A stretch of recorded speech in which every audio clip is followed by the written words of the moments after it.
Et si, en cette période de Noël, on revenait en enfance? Ces derniers temps, j'ai abordé des œuvres qui m'ont marqué mais sur lesquelles j'avais un regard assez critique. J'ai donc besoin de baume au cœur et de vous parler d'un film qui a marqué mon enfance et qui me fait réaliser à quel point il faut toujours écouter son âme d'enfant pour s'épanouir, surtout en cette période compliquée. Quoi de mieux que de parler du merveilleux Hook?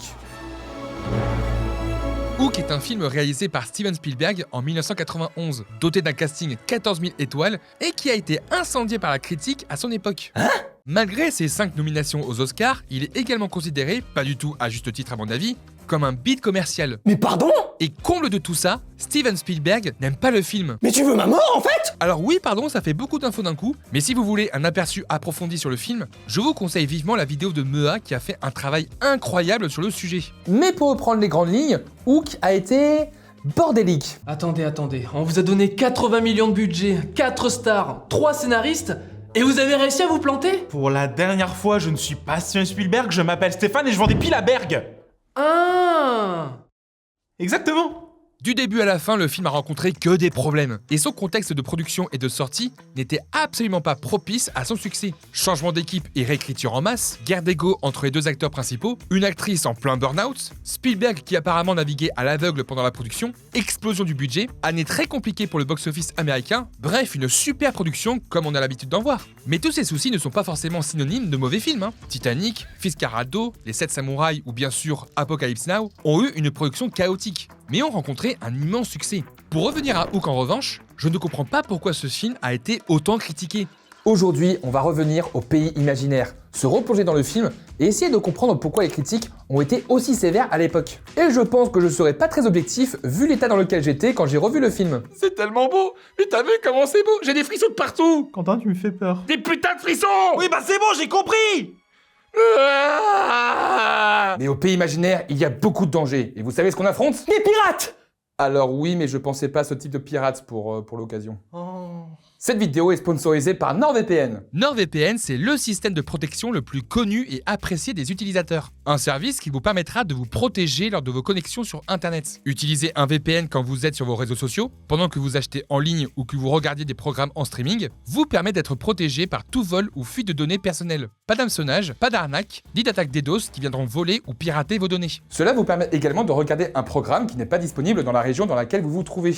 Prenons un exemple. Vous êtes en voyage d'affaires à l'étranger et une fois arrivé à la chambre d'hôtel, vous vous ennuyez. Vous réalisez qu'en France, ils diffusent votre épisode de votre émission préférée, La Villa des Cœurs Brisés. Oui, désolé, je suis devenu accro. Mais pas de chance, le service MyTF1 n'est pas disponible. Alors vous pouvez utiliser NordVPN pour vous connecter en France et ainsi avoir accès à votre émission favorite.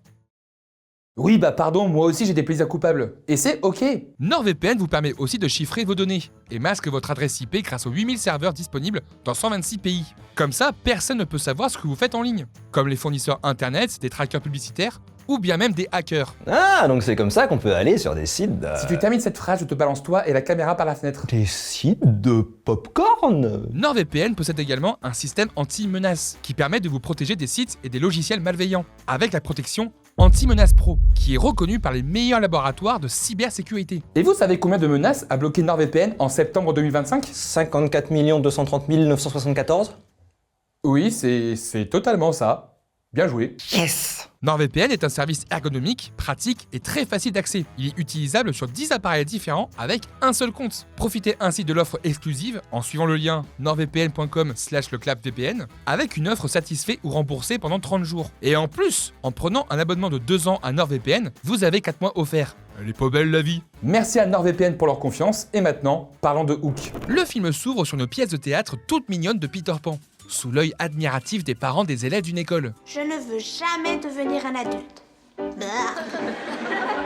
On nous présente le héros de notre histoire, Peter Baggins, interprété par le malheureux Robin Williams, que personne au monde ne peut détester, tellement il communiquait quelque chose de foncièrement bon. Si j'ouvre un dictionnaire et que je trouve le mot feel good, je suis sûr qu'il y a une photo de Robin Williams dessus. Citez-moi un seul film que les gens n'aiment pas où il y a Robin Williams dedans. Popeye, La nuit au musée, Jack, Au-delà de nos rêves. Tu es un odieux personnage. Bon, vous aurez compris pour ceux qui ont vu le film, mais Peter Baggins est en fait le réel Peter Pan, qui qui est devenu adulte, vit dans le monde réel, mais ne se souvient plus de son passé. Peter est maintenant un homme d'affaires important qui néglige sa famille. Il est distrait pendant le spectacle de sa fille et loupe le match de baseball de son fils. Enfin non, il demande à un de ses collègues de filmer le match pour qu'il puisse au moins le rattraper. Alors là, c'est votre fils qui frappe la balle. Ah, très bien. Là, il est quoi? Excellent boulot, Travis. Merci. Ah, et là... Attendez, mais c'est ma femme. Non, mais vous inquiétez pas, ça dure que quelques secondes. La prise dure 30 minutes. Pourquoi vous avez zoomé sur son chemisier?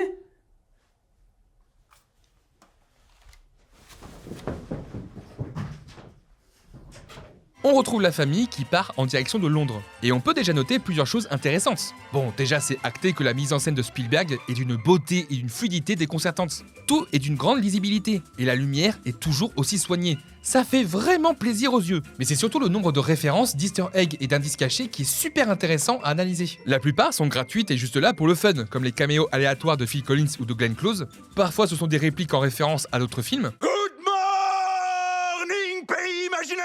Et d'autres sont plus cachés ou plus équivoques. Ici, par exemple, cette voix en VO comme en VF peut vous sembler familière. Et oui, c'est la voix de Dustin Hoffman et de Richard Darbois, qui s'annonce comme le capitaine. Une référence au Peter Pan de Disney où le père Darling et Crochet avaient la même voix. Mais c'est également une petite pique, car dans cette nouvelle vie, Peter a peur de l'avion. Une petite référence qui sert le récit, montrant que Crochet réapparaît dans la vie de Peter, au moment où il vole pour la première fois, dans le film bien sûr. C'est pour ça d'ailleurs que la compagnie aérienne choisie est Pan American World Airways, ou Pan Am. C'est ça que j'aime dans les easter eggs et les références, parce qu'au-delà du côté fun, c'est le fait qu'elles soient imbriquées naturellement dans le récit qui les rendent super efficaces. La relation que Peter entretient avec ses enfants n'est vraiment pas au beau fixe, et ça s'arrange pas vraiment une fois arrivé à Londres. Heureusement, la musique et les seconds rôles viennent nous sortir de la déprime en nous offrant des moments aussi drôles que bien rythmés. Oh, oncle la flûte. Il neige. Jack? Peter est donc parti à Londres dans le cadre d'une cérémonie dans un orphelinat. Sa famille en profite pour aller dormir chez la propriétaire de ce fameux orphelinat, qui n'est d'autre que Wendy.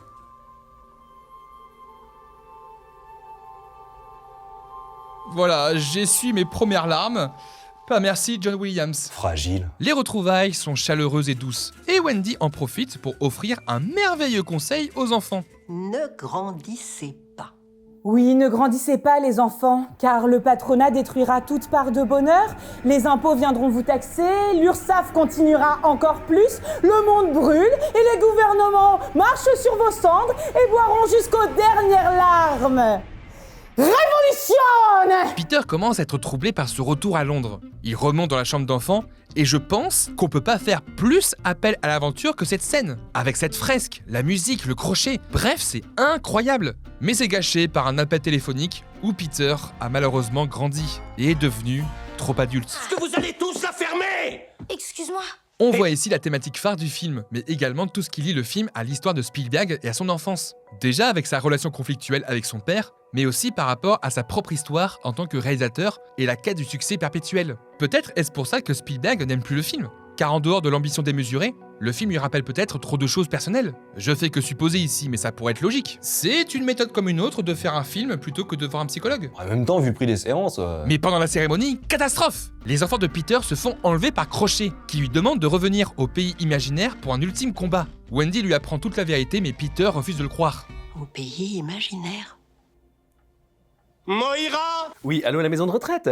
Oui, je cherche une place pour ma belle-mère, Wendy. Peter noie son chagrin dans du whisky. Et on montre avec ce plan que le film joue habilement avec les ombres tout au long du film. Bien sûr en référence à l'ombre de Peter Pan. Et c'est trop beau. C'est aussi à ce moment que, comme par hasard, Clochette débarque. Elle essaie d'aider Peter Pan à retrouver la mémoire.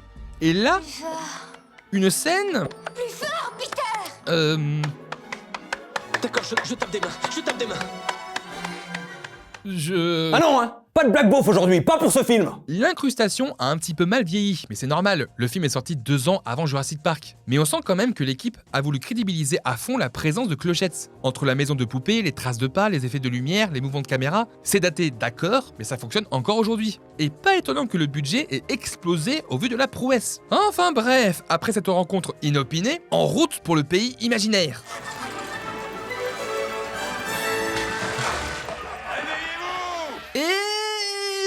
Je suis un peu mitigé. D'un côté, je trouve ça plutôt convaincant niveau décor et costumes, mais je trouve que le port est assez étriqué. On n'a pas vraiment la sensation d'espace ou de grandeur, ce qui fait que ça fait un petit peu carton-pâte. Alors apparemment, cette dimension viendrait d'une volonté d'avoir une hybridation entre le cinéma et le théâtre, pour rendre hommage à la pièce originale de Peter Pan. Pourquoi pas? Mais j'ai quand même entendu des gens dire que ça faisait un peu Disneyland.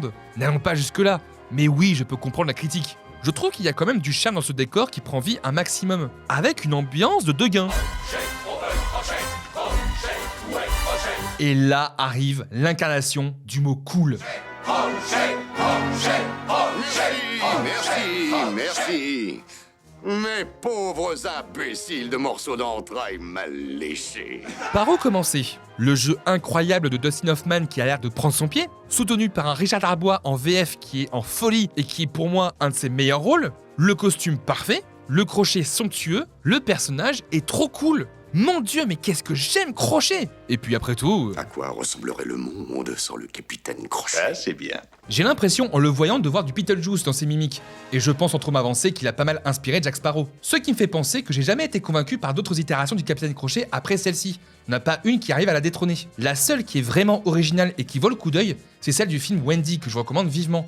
Mais faites gaffe, c'est assez décontenançant. Peter se la joue Doubtfire version pirate pour se dissimuler dans la masse, et débarque pour sauver ses enfants. Crochet découvre ainsi que le Peter Pan qu'il a connu n'est plus le même, et il ne se bat plus comme avant. Papa va régler ça, t'inquiète pas. Mais enfin, Peter Baggins, quelle est cette technique de combat pour le moins atypique? J'active ma carte maîtresse, ma carte bancaire. Je ne m'envole jamais sans elle. Diablerie, tu es complètement fou, allié. Et pété de thunes. Le sauvetage tourne malheureusement au fiasco, avec Peter et son vertige. Et une déception de plus pour les enfants. Peter est donc jeté par-dessus bord, et...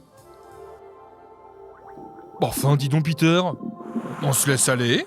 Non, parce que là, Peter, entre Moira, Wendy, Clochette, potentiellement Lily la tigresse et là les sirènes, ça se fait plaisir, hein? T'es en train de ruiner mon enfance là, un peu, tu sais. Voilà que Peter se retrouve dans le repère des enfants perdus. Le décor est à mes yeux meilleur que celui du repère des pirates, plus varié, coloré et espacé. En tout cas, Peter reçoit un accueil chaleureux pour son retour. Je ne suis pas un pirate.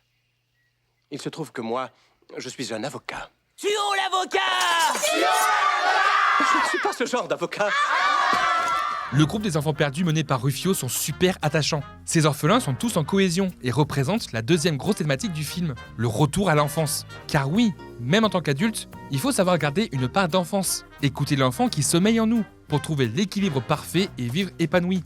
Car vivre qu'au travers du travail, prendre la vie trop au sérieux, empêcherait de vivre le bonheur comme il faut. Et c'est ça la mission des enfants, donner l'équilibre pour Peter, pour qu'il redevienne lui-même et qu'il évolue. C'est un beau message, je trouve. Écouter son soin intérieur plus jeune, c'est important. Oui, il faut savoir rester jeune dans sa tête. Mais range ses cartes! La scène est touchante, merveilleuse, tout le film transpire l'aventure et les contes pour enfants, qui nous remplissent ses yeux d'étoiles lumineuses. Ce film, c'est un bonbon, et un bonheur à tous les instants. Oh, tu es là, Peter.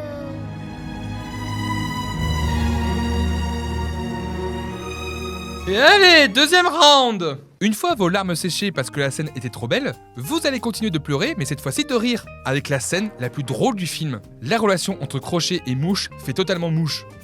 Désolé. Les deux sont trop drôles, et ce que j'aime, c'est qu'on s'éloigne du caractère des personnages de Disney pour proposer deux visions absurdes, notamment ce moment qui sort de nulle part et qui est hilarant. N'essaie pas de m'en empêcher, Mouche. Et ça recommence. Surtout, n'essaie pas de m'en empêcher. Cette fois-ci, Mouche, essaie de m'en empêcher. Viens vite, Mouche. J'arrive. Moi, je suis en train de me suicider. Faisons un petit récap. Peter a 3 jours pour retrouver la mémoire et sa forme, pour que Crochet l'affronte et libère ses enfants. Il va donc s'entraîner dur et se réhabituer à sa vie avec les enfants perdus. Au-delà des capacités physiques, il devra surtout retrouver son âme d'enfant et son imagination qui lui fait défaut depuis qu'il est devenu adulte, que ce soit pour le repas ou pour l'attitude. Barbier de prison. Petit empoilé. Gynécologue astigmate. Sale tricheur, menteur, voleur qui a peur. Toi, tu n'es qu'une cervelle de paramécie bicolore, embourbée dans un élevage de boutons plein de pus, bouffant ses propres déjections et souffrant du complexe de Peter Pan. Grossier personnage. De l'autre côté, Crochet prépare un plan machiavélique. Il dévoile ainsi toute sa noirceur et tout le mal qui gangrène dans son esprit. Il va se faire aimer des enfants de Peter. Je vais conquérir le monde et pour ça, je vais supprimer les devoirs, combler les enfants de cadeaux et de chocolat. Alors oui, on a connu plus machiavélique comme plan, mais c'est pas idiot et surtout hilarant. Le plan de Crochet fonctionne sur le fils de Peter, qui grâce à lui, exalte toute sa rancœur et ses ressentiments pour son père absent. En revanche, sa fille n'est pas dupe, et sans crier aéroport, elle se lance dans un plagiat de Fievel. Si je crois qu'on m'abandonne, si Mais là, c'est bon, vous m'avez eu. Pas besoin de me faire pleurer encore plus. Vous êtes des monstres! Je vous aime tellement! Accélérons pour nous retrouver le lendemain où Crochet organise un match de baseball pour Jack. Peter profite ainsi de la distraction pour subtiliser le crochet de Crochet. C'est très dur à dire. Mais il perd en vue son objectif quand il voit son fils jouer et accomplir l'exploit. Et la fatalité frappe Peter.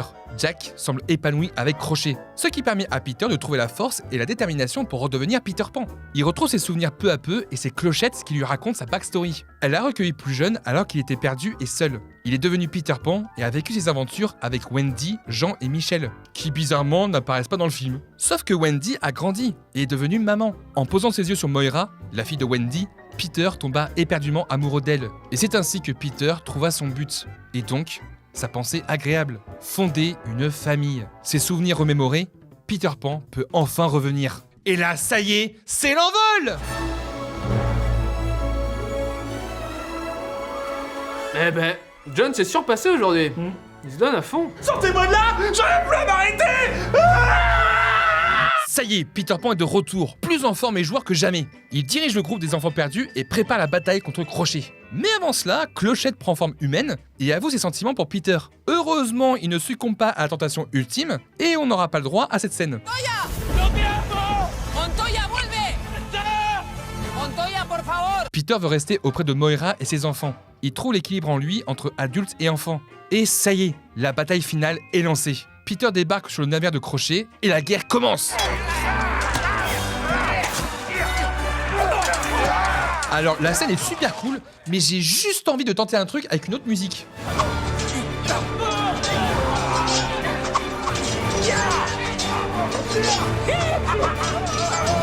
Peter tente de faire revenir Jack à la raison pendant cette bataille épique. Les enfants perdus viennent pour filer un coup de main, avec des techniques enfantines pour battre les adultes. La guerre fait rage, on s'amuse, on s'éclate, c'est trop cool. Mais après un duel acharné face à Crochet, Rufio succombe.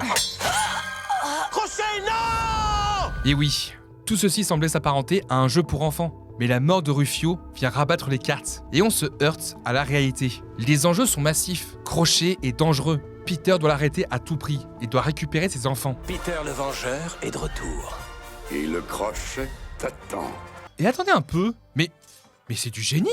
Un combat lisible, chorégraphié minutieusement, sans jamais être perturbé par un montage épileptique ou une caméra trop mobile. Mais c'est ma pensée agréable! C'est la séquence parfaite! Ouais, ça va, dose un peu, hein, c'est pas si rare que ça. La dernière scène de combat que j'ai analysée, c'était deux vampires qui se battaient comme des chiens. Ou sinon, c'était des gentlemen qui se tiraient dessus dans une bibliothèque. Excuse-moi d'être content! Peter parvient à se défaire du capitaine après un combat épique. Mais un dilemme s'offre à lui. Doit-il tuer le capitaine ou le laisser filer? Enfin, mon petit Peter, tu as pas tué ton capitaine Crochet préféré. Cesse tes foutaises, Crochet. Tu mérites la mort. Et pourquoi es-tu invisible tout d'un coup? Encore une de tes ruses. Oh non, mais les mecs, on avait dit qu'on tournait pas sur fond vert. Je l'avais dit ou je l'avais pas dit? Merde à la fin. Ah, ça, c'est pas en bonne et due forme. Peter décide de laisser une chance à Crochet, mais ce dernier le trahit et se fait avoir à son propre jeu. Il se fait bouffer par le crocodile empaillé, qui d'après certains fans, n'a pas marché pendant le tournage, et c'est pour ça que la machine a la gueule encore ouverte. Il y a plus de Crochet. Crochet est vaincu. Peter a retrouvé ses enfants, mais il est temps de rentrer dans le monde réel. Peter nomme son successeur, et après des adieux déchirants, Peter s'envole pour retrouver sa vie d'avant. C'était vraiment super comme jeu. Merci d'y avoir cru. C'est bon, film, on peut arrêter les émotions, j'ai déjà assez pleuré comme ça. Parce que là, c'est une tentative de meurtre. Et ainsi, la famille est enfin réunie à Londres. Peter semble avoir évolué et veut profiter de sa famille et de ses enfants. Il donne les billes à la flûte qui retrouve une pensée agréable et s'envole dans le paysage de Londres qui s'éveille au lever du jour. Vous pensez qu'il va redescendre? Bah j'espère bien, faudrait pas qu'un avion passe par le... Voilà un bon film de Noël. Tout ça en bonne et due forme. Pourquoi les gens ont pas aimé? Je pense que vous avez compris que je surkiffe ce film. Il m'a emballé, conquis, touché à tous les niveaux. Et c'est un film qui a marqué mon enfance et ma vie. Mais comme j'ai dit au début de cette vidéo, les critiques ont été violents avec le film. Il faudra plusieurs années avant que le film ne soit revalorisé, mais surtout ne devienne culte aux yeux du public. Ce qu'on va faire, c'est qu'on va revenir sur quelques points que les critiques ont pu citer par rapport au film, pour comprendre le pourquoi du comment. Et on va se baser sur l'avis de Roger Ebert, qui est un des critiques américains les plus connus. mais aussi avec l'appui d'autres sites et d'autres articles. Pour commencer, le scénario serait peu original et n'apporterait rien au mythe de Peter Pan. Mais vous êtes qui pour dire ça? Vous savez que c'est compliqué de faire un film? Et vous avez déjà réalisé un film? Parce que si vous n'avez pas réalisé de film, votre critique n'est pas valable. Ça marche pas du tout comme argument, ça. Je m'y connais pas assez pour savoir si effectivement le film ne renouvelle pas le mythe de Peter Pan. Mais avec le point de vue de spectateur lambda, faire une suite à Peter Pan était une bonne idée, au vu des thématiques abordées. Après aussi, il faut arrêter de vouloir que tous les films soient originaux, ultra différents ou que sais-je encore. Tous les films ne sont pas censés révolutionner le cinéma. Le plus important, c'est la vision que va partager le film et comment le spectateur va la ressentir.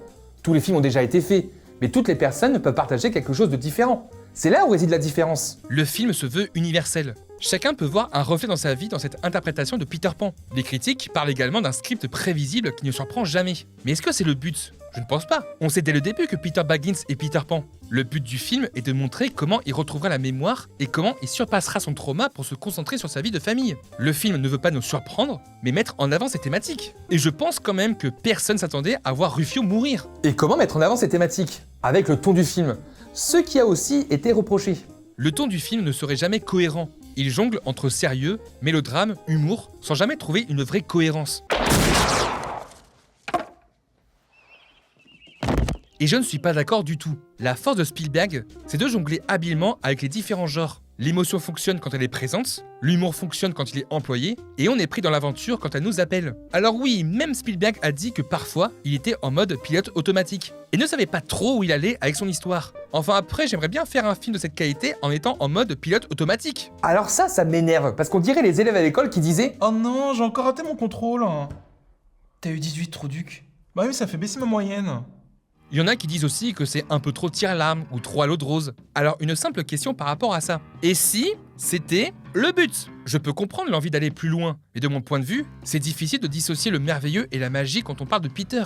Le film Wendy l'a fait à sa manière. Et même si j'ai bien aimé ce film, ça m'a pas autant touché que Hook, parce que c'était pas la même intention en termes de direction émotionnelle. Je pense aussi que cette critique est un non-sens par rapport aux propos du film, qui cherche justement à retrouver le merveilleux et l'imaginaire de l'enfance dans le cœur d'un adulte, qui a tout perdu. Ce film, c'est un phare pour les adultes, qui doivent retrouver leur cœur d'enfant et trouver un équilibre, pour pas se morfondre dans une vie trop sérieuse et formatée. Après, je fais un effort, je peux comprendre la critique concernant la direction artistique et le rythme. Effectivement, la direction artistique un peu baveuse et carton-pâte peuvent freiner, vu que ça a quand même pas mal vieilli.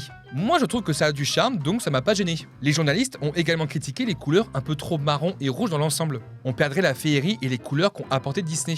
Mais une petite minute, faudrait savoir. Vous vouliez pas un film plus adulte dans son traitement? Et ça passe aussi par la gestion des couleurs? Ça m'a pas dérangé non plus parce que la lumière de Dean Cundey fait parfaitement le job pour embellir le tout. Tout est fait pour avoir une patte glowy, pour qu'on puisse être dans le merveilleux à chaque instant. Et la lumière réussit à embellir tout ça. Concernant le rythme, le film est assez dense, et il est vrai qu'on a un petit creux au milieu du film. Mais pareil, c'est du pinaillage. Les scènes sont tellement efficaces, les personnages sont tellement attachants, qu'on a envie de rester avec eux pendant des heures et des heures.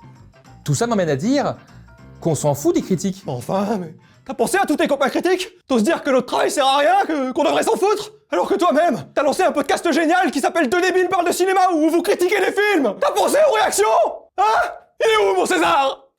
Comédien! Le cinéma ne me comprend pas! Mon talent est trop grand pour ce monde! Alors oui, j'ai un podcast qui s'appelle Deux débiles parlent de cinéma, mais c'est pas ça du tout le sujet. Ce que je voulais dire, c'est qu'il ne faut pas être dépendant des autres pour avoir un avis. Faites votre propre opinion. Voyez les films comme vous l'entendez. Chacun perçoit un film selon sa propre vision, sa propre histoire et sa propre expérience. Chacun n'a pas la même façon de voir le cinéma, de le comprendre ou de le ressentir. C'est ça qui en fait sa force. La création d'un film résulte avant tout d'une vision, du désir d'une équipe de faire le meilleur film possible. Même les films les plus cyniques ont une personne qui, dans le processus créatif, a voulu transmettre quelque chose. C'est là que les deux phrases que je répète souvent trouvent leur sens. Il y a de la cinéphilie dans tous les films, et aimez les films que vous aimez. Hook a été un film très critiqué, mais il a trouvé son public car il a su résonner en lui. Car il a éveillé l'enfant qui sommeille en chacun de nous. Il nous a permis de prendre conscience de l'adulte qu'on veut devenir. Hook n'est pas parfait, il n'est pas apprécié par son réalisateur. Mais malgré tout ça, on sent l'amour de l'œuvre à travers son histoire, sa création et sa réception. Le film était ambitieux. Tout n'est pas réussi, mais c'est pour moi le film parfait pour Noël. Ce petit bonbon qui me fait dire que j'ai envie de grandir, mais de pas oublier ce qui fait de moi ce que je suis. Un grand enfant qui continuera à essayer de vous divertir, de vous faire rire et d'essayer de vous émouvoir. Le cinéma, c'est toute ma vie, et les films comme Hook en font prendre conscience. Alors, on s'en fout des critiques, on s'en fout de l'avis des gens, des notes ou quoi que ce soit. Aimez les films que vous aimez, revendiquez-les, et le cinéma se portera mieux. Et comme exemple, voici un film que tout le monde déteste et que moi j'adore, c'est La Ligue des Gentlemen Extraordinaires. J'en ai fait une vidéo, n'hésitez pas à aller voir. Merci à tous, j'espère que la vidéo vous aura plu, n'hésitez pas à la liker, à la partager et à vous abonner. Quant à moi, je vous dis à très vite et n'oubliez pas d'aimer les films que vous aimez. Ciao!